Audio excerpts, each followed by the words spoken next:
Olá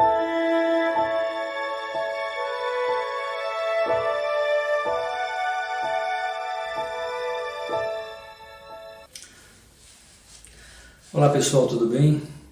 Trago para vocês mais um vídeo e hoje eu gostaria de falar com vocês sobre a solenidade de Corpus Christi, que vai ser celebrada pela Igreja Católica agora na próxima quinta-feira, no dia 11. Mas antes eu gostaria de iniciar com aquela nossa oração, invocando o Espírito Santo e pedindo para que ele nos ilumine nesse momento, na nossa fala, ilumine vocês também quando vocês estiverem ouvindo, que abram os seus corações para que vocês tenham um bom entendimento. Esse é o nosso desejo. Vamos começar então em nome do Pai, do Filho e do Espírito Santo. Amém. Vinde, Espírito Santo, enchei os corações dos vossos fiéis e acendei neles o fogo do vosso amor. Enviai o vosso Espírito e tudo será criado e renovareis a face da terra. Oremos. Ó Deus, que instruístes os corações dos vossos fiéis com a luz do Espírito Santo, fazei que apreciemos retamente todas as coisas segundo o mesmo Espírito e gozemos sempre de sua consolação. Por Cristo e Senhor nosso. Amém. Em nome do Pai, do Filho e do Espírito Santo. Amém. Muito bem. O que significa esse termo, né? O Corpus Christi? Nada mais é do que um termo em latim que em português, né, para nós significa o corpo de Cristo. O que é essa solenidade? Na verdade, é a celebração da Eucaristia, da presença real do corpo, sangue, alma e divindade de Jesus Cristo na Eucaristia. É uma solenidade que nós celebramos uma vez por ano. Ela é sempre 60 dias após a ressurreição de Jesus Cristo, ou também podemos contar a partir da solenidade de Pentecostes, né? Após a oitava, ou seja, após uma semana de Pentecostes, a próxima quinta-feira. Nós celebramos então Pentecostes agora no dia 31. Então, vamos celebrar Corpus Christi no dia 11 de junho. Ela sempre vai cair numa quinta-feira. E ela é muito conhecida dos brasileiros mais por conta do feriado, né? Por ser sempre na quinta-feira e ser feriado no Brasil, então acaba sendo um feriado prolongado. Então acaba sendo mais conhecida pelo feriado do que propriamente pelo significado cristão, né? Pelo significado espiritual que tem esse dia. É muito lembrada também por conta da procissão, né, que é feita nessas quintas-feiras de Corpus Christi. A procissão, aqueles tapetes, aquelas decorações bonitas que são feitas na rua, que vale lembrar que não tem nenhum caráter de pagamento de promessa, de sacrifício, é apenas uma tradição que se iniciou lá por volta do século XIII em Portugal, e para nós, né, também é um momento de carinho, né, que a gente faz, de carinho, de dedicação por aquele que vai passar ali, que é o nosso Rei Jesus Cristo. Essa procissão, ela representa também a nossa caminhada como peregrinos aqui neste mundo, né? Vocês se lembram que nós falamos lá no encontro sobre o purgatório, sobre os 3 estágios, né, os 3 momentos da nossa igreja. A igreja triunfante, que são aqueles que já estão no céu, a igreja padecente, que são aqueles que estão ainda passando pelo período de purificação no purgatório, e a igreja peregrina, que somos nós neste mundo. Então essa procissão representa essa nossa peregrinação e representa também um pouco da peregrinação dos judeus, né, no deserto durante aqueles 40 anos. Vocês podem observar ali na próxima página os desenhos, né? Esse primeiro aqui tem um desenho bastante grande, bonito.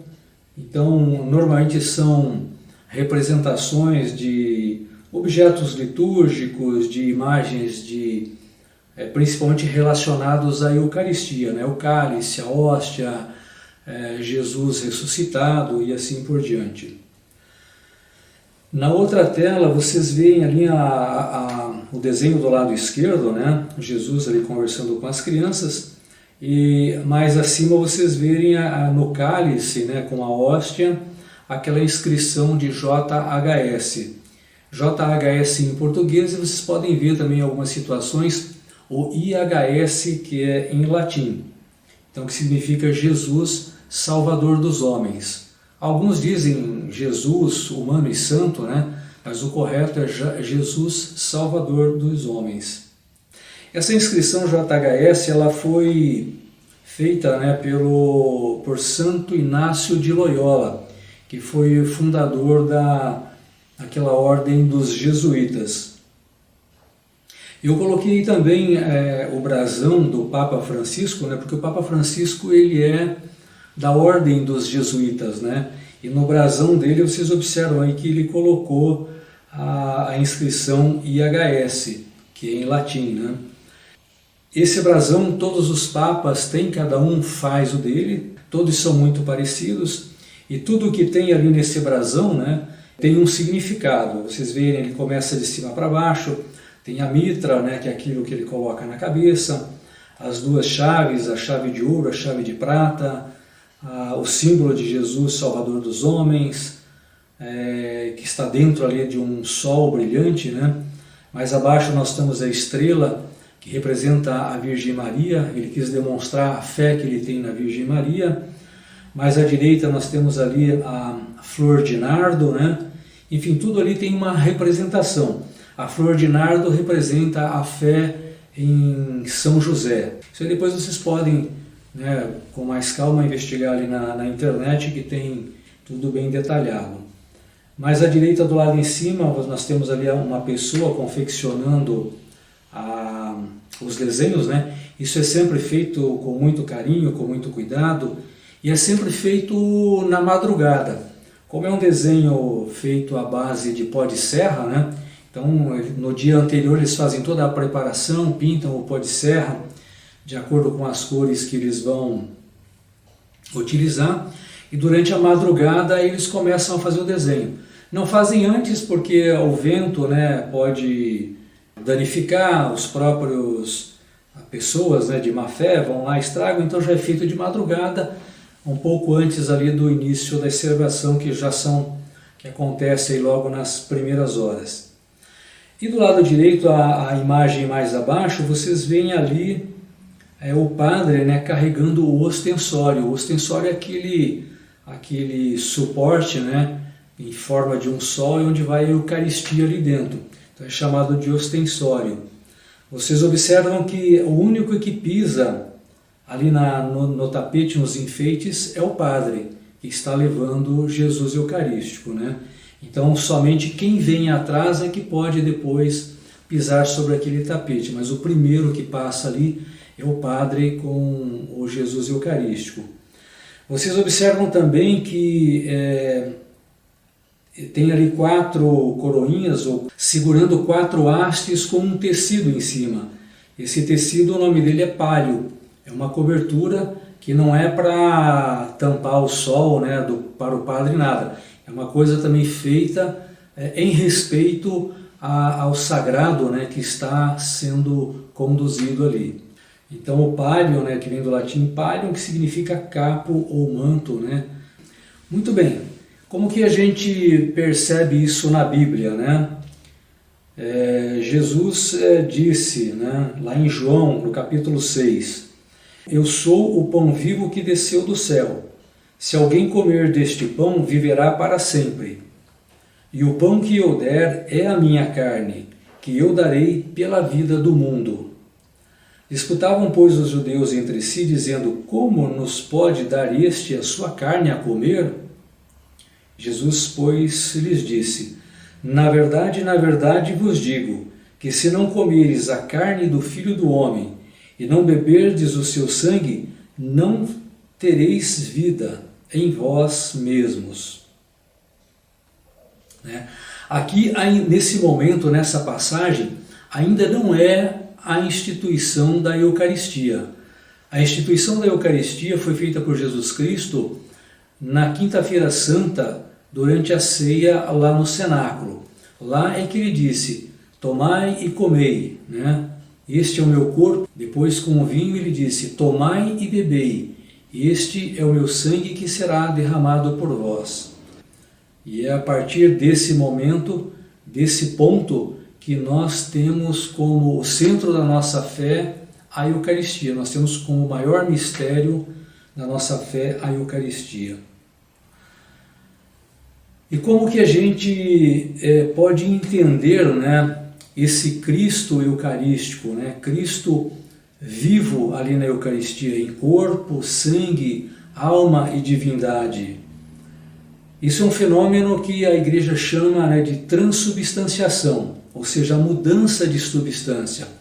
Então, a partir do momento em que o padre faz a oração da consagração, aquilo deixa, né, de ser o pão e o vinho e passa a ter realmente a presença de Jesus Cristo, corpo, sangue, alma e divindade.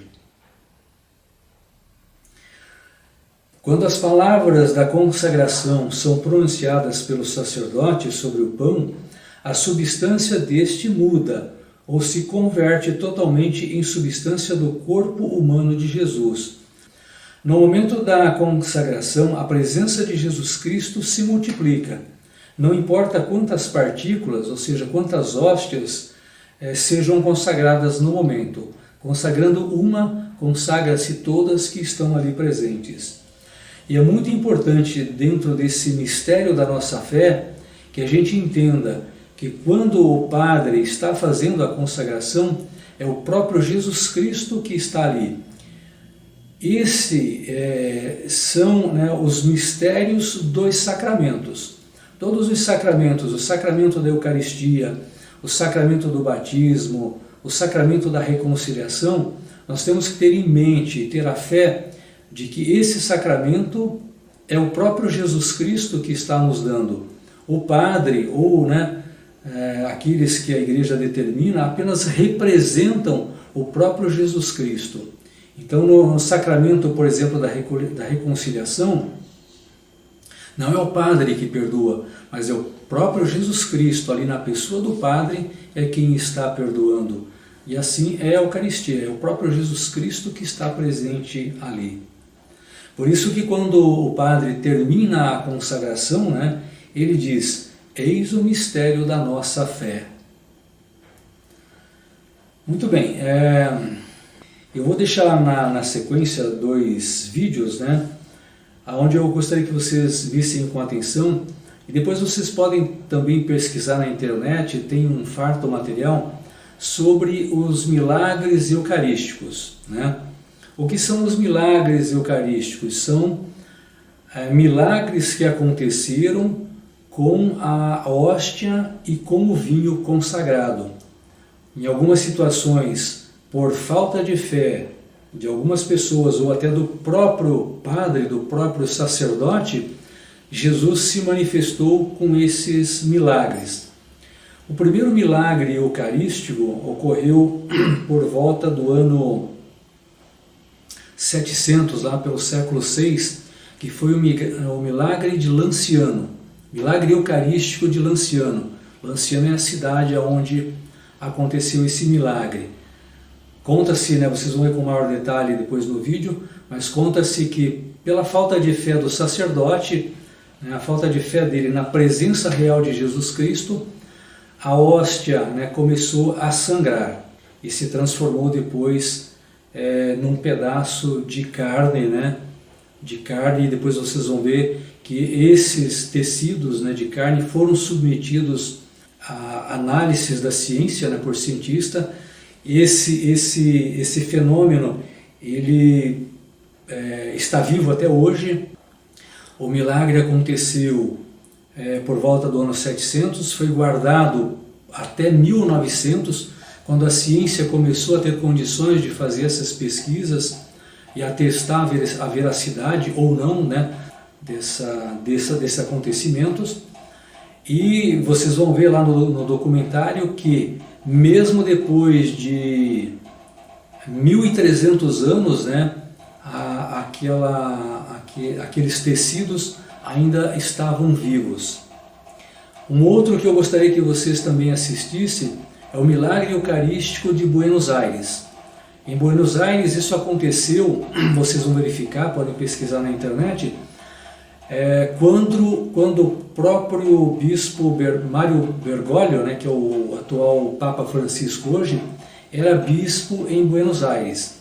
Ele próprio mandou, né, pediu a investigação, e o investigador, que era ateu na época, era apenas um cientista, ele convertido está dando o testemunho dele aqui e citando todo o trabalho que foi feito nos Estados Unidos, na Itália, quais foram os cientistas, né, que trabalharam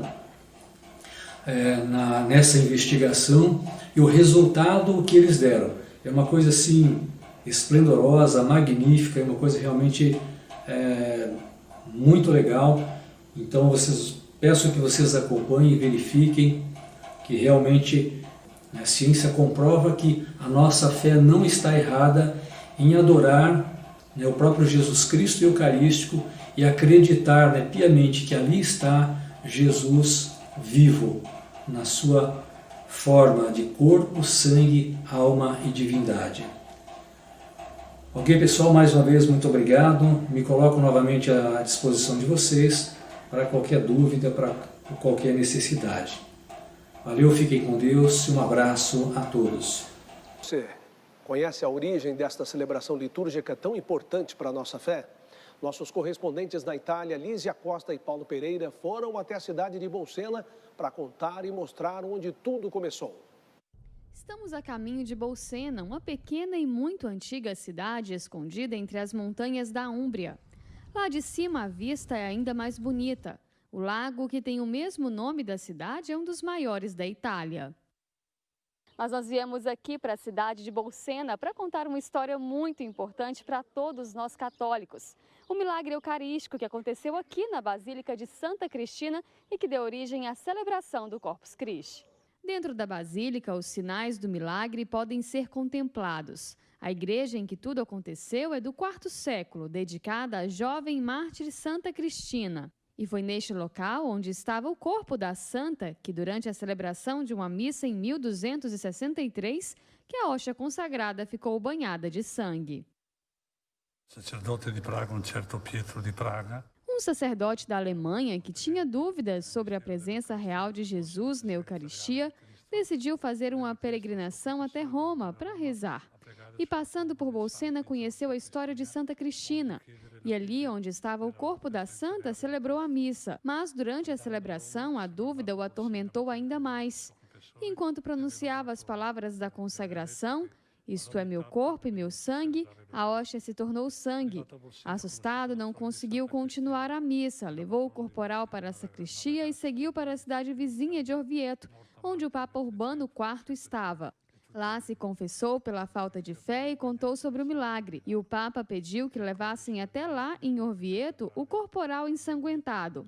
E essa, podemos dizer, foi a primeira procissão com o corpo de Cristo. Si può dire che quella è stata la prima processione.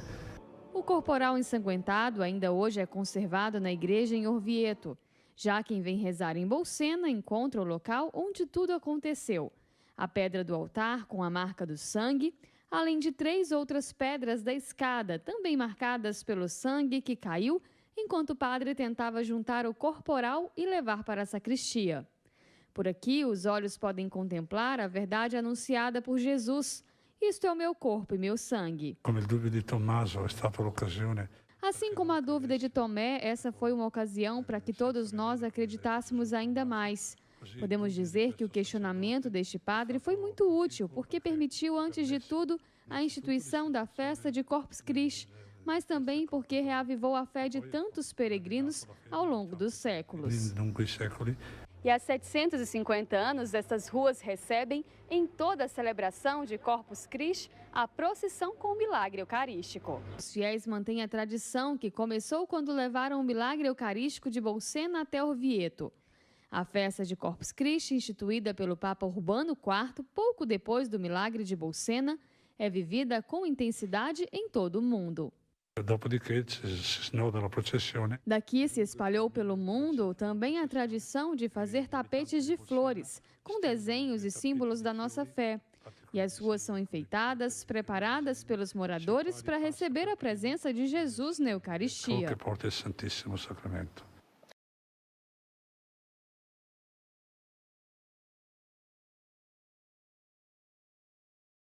Por fe, creemos que Cristo está presente en la Eucaristía. En este extraordinario Jueves Santo, el Señor instituye este sacramento. Invita a sus sacerdotes a que hagan esto en memoria de Él. Y esto se hace por generaciones. Además, Él dice que Él estará siempre con nosotros hasta el final de los tiempos. El arzobispo de Buenos Aires, el cardenal Jorge Bergoglio, en octubre del año 99, me escribe una carta: doctor, quisiera que me ayude a investigar una hostia que sangró el año 96 en Buenos Aires. Yo quise saber si en la historia de la Iglesia hubo algunos fenómenos anteriores, milagros eucarísticos. Entonces yo viajé a varios lugares. Cuando nosotros comulgamos, vemos esta forma y por fe creemos que Cristo está presente en la Eucaristía. Una de estas hostias consagradas sangra en Buenos Aires. Cuando yo quiero ya dedicarme al caso, viajo a varios lugares y descubro que durante la historia de la Iglesia hubo otros fenómenos eucarísticos.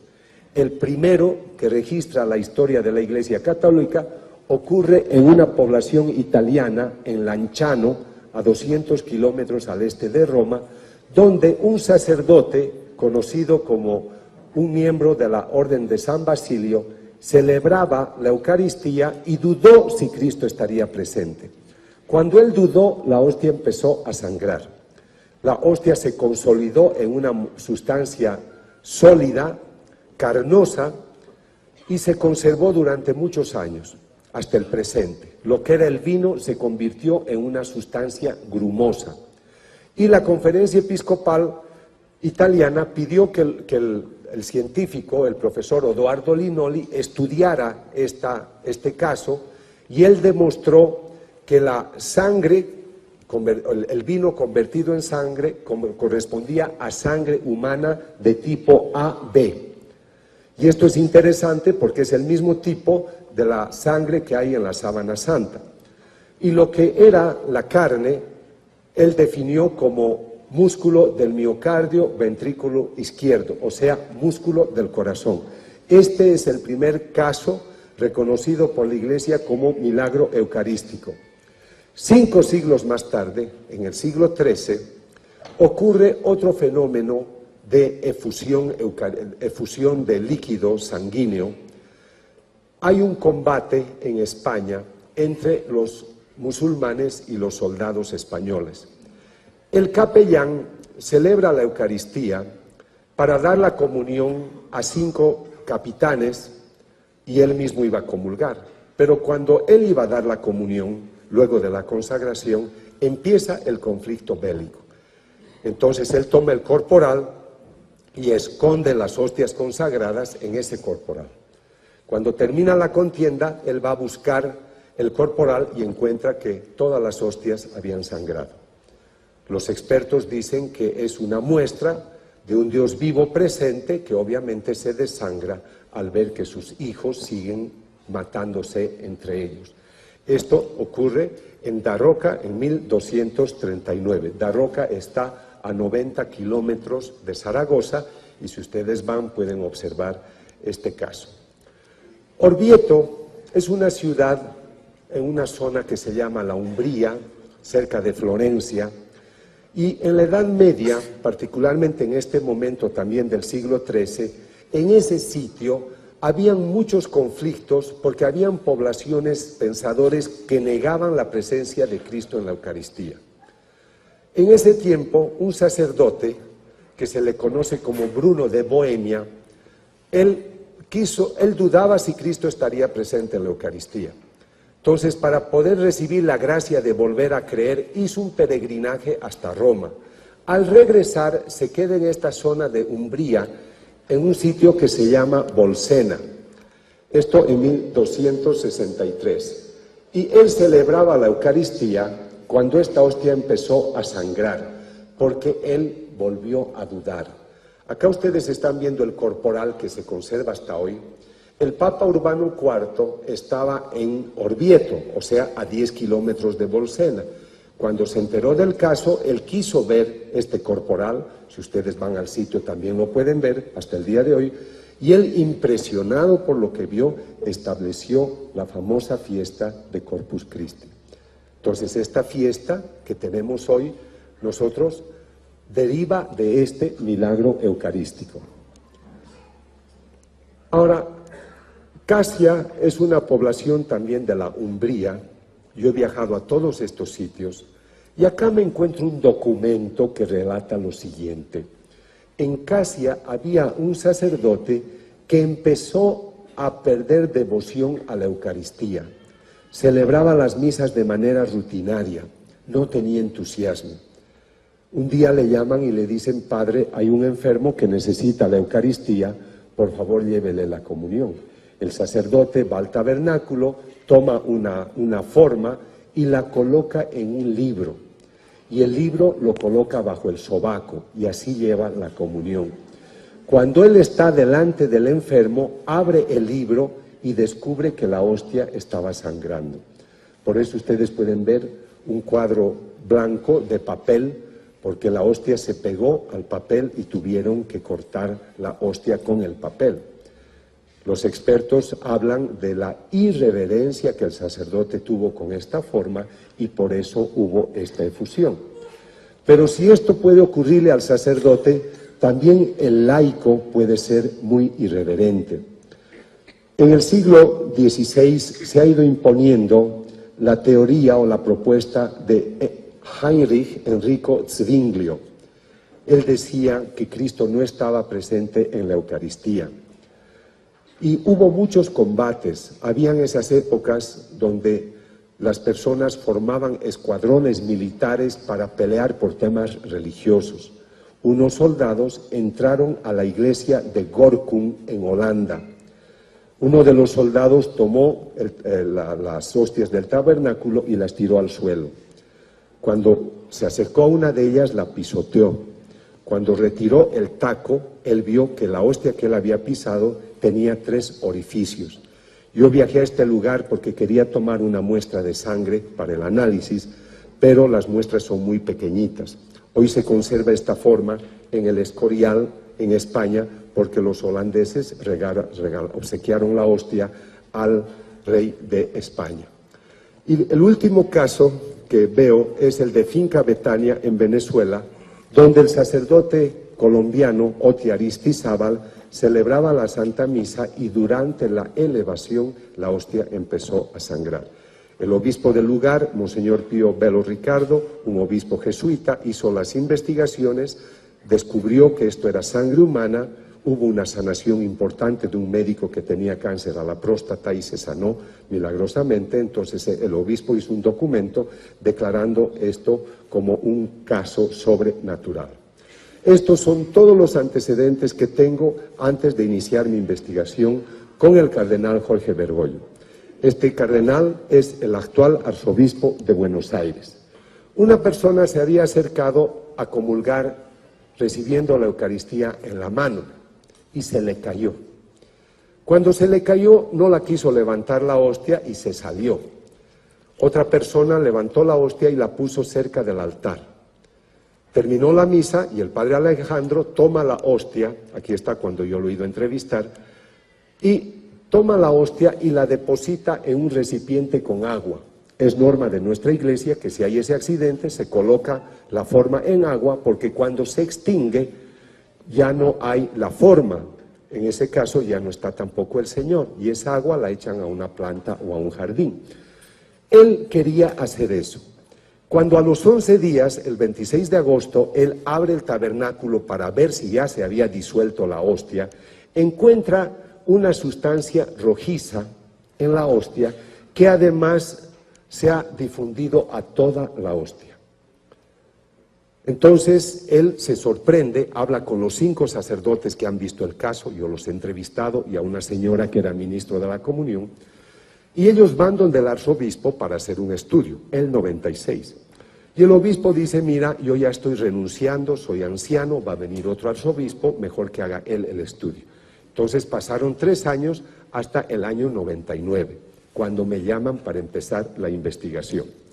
Yo viajo el 6 de octubre, hago entrevistas a todos los sacerdotes sobre lo que ha ocurrido, pero tengo una sorpresa interesante. Ellos me dicen, doctor, la hostia que usted está estudiando es del 96, pero le vamos a decir algo. El año 92 también sangró otra hostia en mayo. Y nosotros no hemos dicho nada porque estos son signos muy delicados, pero ahora que ya el arzobispo a usted le ha dado la autorización para investigar, estudie estas 2 hostias. Entonces, en esa parroquia han exudado 2 hostias, una el 92 y otra el 96. Estas son secuencias en las que yo estoy tomando las muestras, y los sacerdotes, una de las muestras, pensando que lo hacían bien, han colocado en agua destilada. Y por cierto, el peor modo de conservar una sustancia orgánica es en agua destilada. Entonces yo estaba muy preocupado de que por eso no encontraría resultados interesantes. Yo tomo 2 muestras. A la sazón el cardenal Joseph Ratzinger, que era presidente del Dicasterio para la Doctrina de la Fe, se ha enterado del fenómeno y escribe una carta a la Argentina, es la que ven, dice, yo quiero estar informado sobre todos los avances de esta investigación. Pero acá ya vienen los primeros descubrimientos muy valiosos. Acá ciertamente hay médicos, laboratoristas, químicos. Cualquier médico sabe que cuando se extrae sangre y al hacer el análisis de laboratorio podemos obtener lo que se llama la fórmula leucocitaria. En la sangre hay una variedad de glóbulos blancos con características específicas. Los padres de la parroquia, cuando vieron la primera hostia que sangró, tenían una parroquiana química. Por favor, analiza esto. Ella tenía el laboratorio. Y ella descubre, aquí tienen el informe, que es sangre humana y que además tiene toda la fórmula leucocitaria. Y ella se sorprende. Pero no pierdan el ritmo con lo siguiente. No se olviden de que les estoy hablando de la presencia de glóbulos blancos. Los glóbulos blancos son muy activos, sobre todo cuando nosotros tenemos lesiones, heridas o estamos lastimados. Entonces se aumenta su producción. Ella hace 2 estudios y encuentra que hay esta fórmula leucocitaria y que hay sangre. Lo que ella no ha hecho ha sido estudio genético, porque el 92, pues eso no estaba al alcance fácilmente. Pero cuando yo tomo la muestra, llevo estas características al laboratorio en San Francisco y ellos me dicen, doctor, se trata de sangre humana y hemos encontrado una pequeña cantidad de ADN. O sea, esta sangre es de un ser humano y tiene la característica biológica de un ser vivo como nosotros. Lo que usted tiene acá es sangre humana y hay ADN. Entonces yo, con las 2 muestras, llego a este laboratorio y me dicen, en 3 meses le damos el primer resultado. Y me dicen, hemos encontrado sangre humana con muestras mínimas de ADN. Se trata realmente de sangre humana. Era la primera hostia que yo estudiaba, eran las primeras 2, y yo dije gracias, hasta luego. Y me dicen, no doctor, tenemos que pedir ayuda al doctor Robert Lawrence. ¿Por qué al doctor Lawrence? Y yo me aterrorizo, porque ustedes no deben pensar que estos estudios me paga la Iglesia Católica. Estos estudios los tengo que financiar yo por mi cuenta, porque yo hablo al ambiente ateo, a los ambientes de no creyentes, y yo no quiero ser un empleado que tiene el deber de hablar estas cosas porque le pagan. Entonces, cuando me dicen, busca a Lawrence, yo me asusto porque él cobra $10,000 la consulta y me faltaban 9,900. Entonces yo dije, ¿y por qué voy a hacer ese estudio? Me dice, doctor, hay una piel. Yo dije, mira, yo me voy a Italia.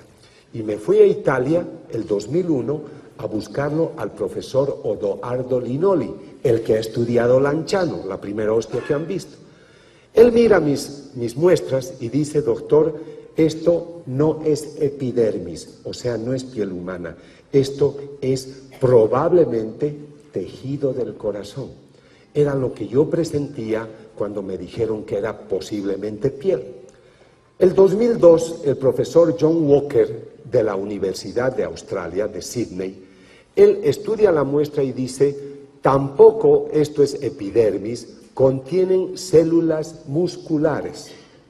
O sea, es carne, es músculo, pero no me dice de dónde. Pero él hace un hallazgo fundamental. Vean en la parte inferior. También se observan glóbulos blancos intactos. Es el 2002. La sustancia ha estado en agua destilada. Cualquiera sabe que los glóbulos blancos fuera de nuestro organismo, a los 15 minutos, 60 se han desintegrado. ¿Cómo puede ser que el 2002, 6 años después, sigan los glóbulos blancos intactos? Entonces seguimos con las investigaciones y Lorenz, el que cobra mucho, dice: esta muestra puede corresponder a tejido del corazón inflamado. Pero vean, uno me dice que es músculo, pero no me dice cuál. El otro me dice que sí, probablemente es músculo del corazón. Y este me está diciendo, puede corresponder. En ciencia yo tengo que decir, esto es así. Y para eso buscamos al profesor Federico Tsugibe de Nueva York, el experto en medicina forense del corazón. Él no sabe lo que va a estudiar, él no sabe que esto viene de una hostia. Nosotros los estudios los hacemos a ciegas. Entonces, él nos da la cita para el 20 de abril de 2004.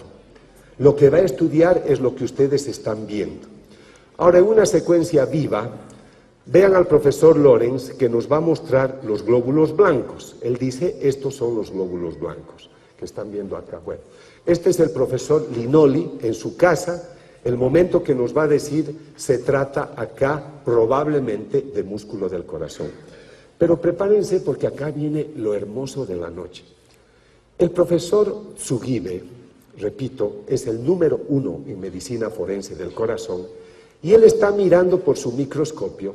Todo el documento está en el libro Más allá de la razón, y es que es interesante lo que dice. Empieza a hablar, yo soy experto del corazón, y lo que ustedes me han traído es músculo del corazón, y toma el libro en el que él ha escrito y dice, es ventrículo izquierdo. Además en inglés dice, con toda su sana soberbia, heart is my business. El corazón es mi negocio, eso yo sé, eso yo domino. Entonces es interesante escuchar la grabación, leer el documento.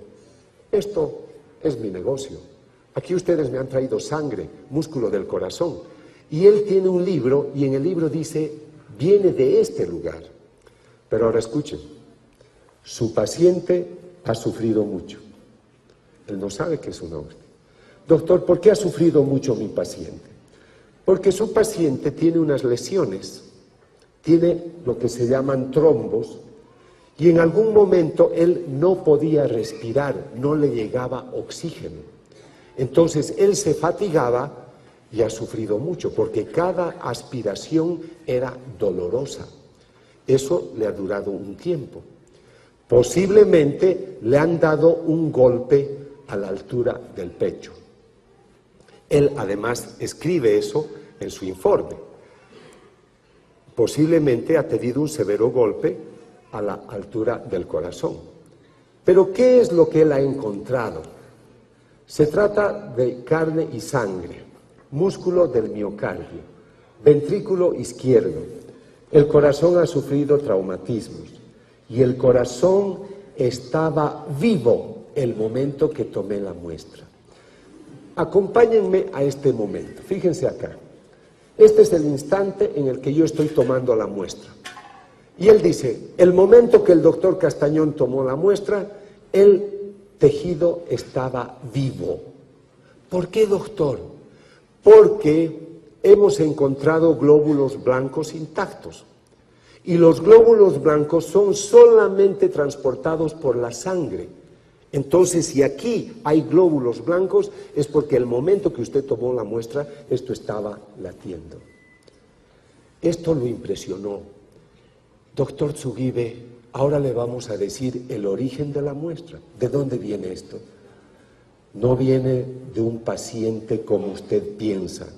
Esto viene de una hostia que los católicos comulgamos, una hostia consagrada. Y él dijo, I do not believe it, no lo creo.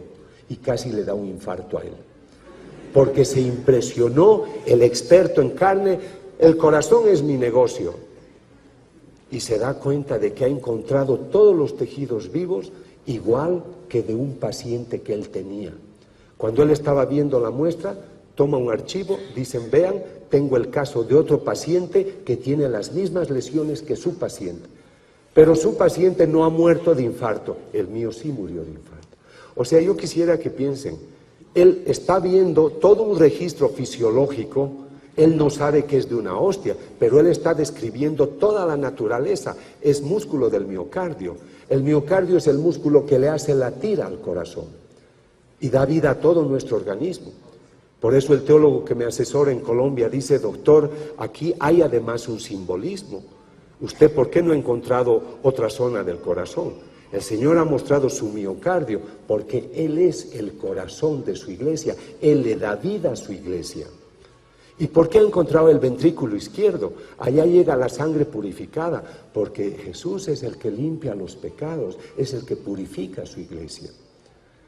Doctor, el momento que usted tomó la muestra, este corazón estaba vivo. Termina el estudio el 17 de marzo del 2006, entrego el informe al obispo, al cardenal Bergoglio. Él me pide que yo hable de estos temas. Él ha trabajado en el dicasterio para los sacramentos en Roma y me dice, doctor, hay muchos abusos a la Eucaristía. Esto tiene que llevarse a todas partes para que la gente otorgue nuevamente el esplendor que merece este sacramento. Hay que volver a limpiar los altares, los corazones de la gente que comulga. Un día estaba dando unas conferencias en Miami y un joven me grababa todo el tiempo. Entonces le dije, ¿por qué grabas? Ya me has grabado 2 o 3 veces, ¿qué quieres? Doctor, me dice, tengo que repartir sus videos a los ministros de la comunión aquí en Estados Unidos. Porque ellos usan, ¿cómo llaman para acá? La patena, ponen la patena, cuando alguien está dando la comunión, ayudan al sacerdote, ponen la patena, y las partículas que han quedado en la patena las tiran al basurero. Y yo quiero mostrarles a los ministros que esto es así, que hay que tener reverencia. Entonces, esto ha creado mucha conciencia. En Estados Unidos hay la moda de que todos comulgan. Los padres que han estado en Estados Unidos ven que por filas se acercan todos a comulgar. Ustedes se acercan al librito de cantos y encuentran una hostia consagrada en el libro de canto. Puedes entrar al baño y vas a encontrar con chicle una hostia consagrada. Porque la gente ha perdido esa reverencia. Porque mucha gente comulga sin confesarse sus pecados mortales, sin reconciliarse. A mí los expertos me dicen, doctor, ¿cómo es posible que en 5 años usted tenga acceso a 6 hostias consagradas que han sangrado, cuando hemos esperado 8 siglos para el primer milagro en Lanciano y 13 siglos para el asunto de España y de Italia? ¿Qué está pasando con el hombre? El hombre tiene que tomar conciencia de que esto no es un cuento. Y me alegra decirlo yo como laico, no es mi obligación como investigador decirlo, yo estoy diciendo la verdad. 200 millones de personas me han visto, me han escuchado, pueden decir que no les gusta algo, pero ninguno va a decir que esto no es verdad, nadie. Porque los científicos que yo busco, la mayoría son no creyentes, pero se conmueven al ver un evento extraordinario. Algunos cambian de vida y otros no. A mí, gracias a Dios, me tocó cambiar. Entonces, cuando ustedes comulguen, recuerden esta escena, porque creo que es una gracia y es un privilegio que ustedes tengan acceso a esta información.